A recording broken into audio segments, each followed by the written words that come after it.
Hello, my name is Mark White, and I am here to share with you 4 secrets to making a great hire.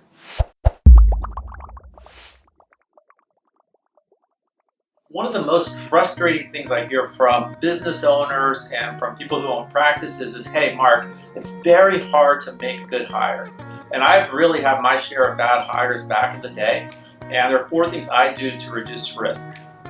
Let's face it, how many times does somebody come with you with a great story, they do great in the interview, and they have an amazing resume?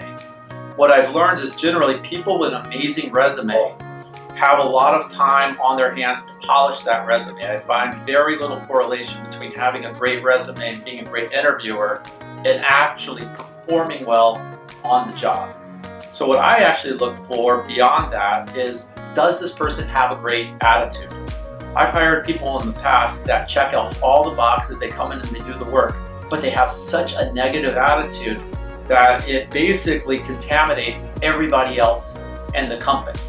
I had this time once where this person who had been with me for 2 years, very negative person, but could do everything else right, was always complaining, and the whole company as a whole, there was a lot of turnover. And this person, though, was a great salesperson. They sold very, very well, but they were always complaining. Everything was negative. Oh, we're not getting enough of this, or we're not getting enough of that.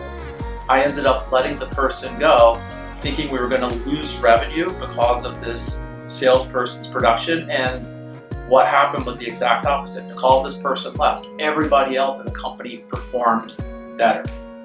The second thing I look for is somebody who is accountable. Accountability is huge. One great question to ask somebody is, tell me about a time that you failed to achieve a goal at your former job. If they blame the reason for failing to external factors, you know this person's not going to hold themselves accountable. You want somebody that will be accountable if things don't go right and will find out what to do to move forward. They'll actually learn from that and be a better employee. Third thing I look for is past job-related success. When you're hiring somebody and you don't know anything about them, one of the best predictors of are they going to do well at your organization is, have they been successful in previous related jobs or not? I mean, if you see somebody who's jumping ship every 6 months to 2 years, and they've been doing that consistently their whole career, what are the odds of them lasting at your organization for more than 2 years? Very slim. You want people that don't change jobs a lot and they have a proven track record of success. Maybe you can ask them a time, tell me where you've been promoted at your previous job.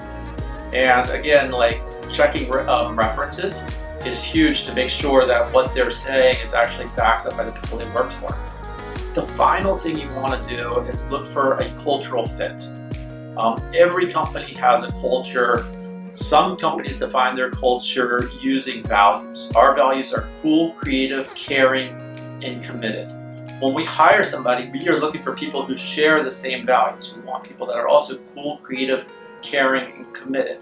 Generally, when you have people with shared values working for an organization that promotes those values, you can scale that organization up and bring it to incredible levels. However, if you bring on people that don't share those values, or you haven't even defined the values, you're going to end up with a mismatch of people that have opposing values. And before we put corporate values into our organization, we would just hire people based on job level success alone.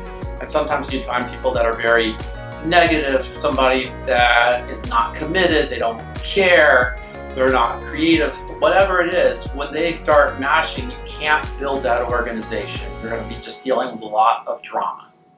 I hope that's helpful. Thank you very much.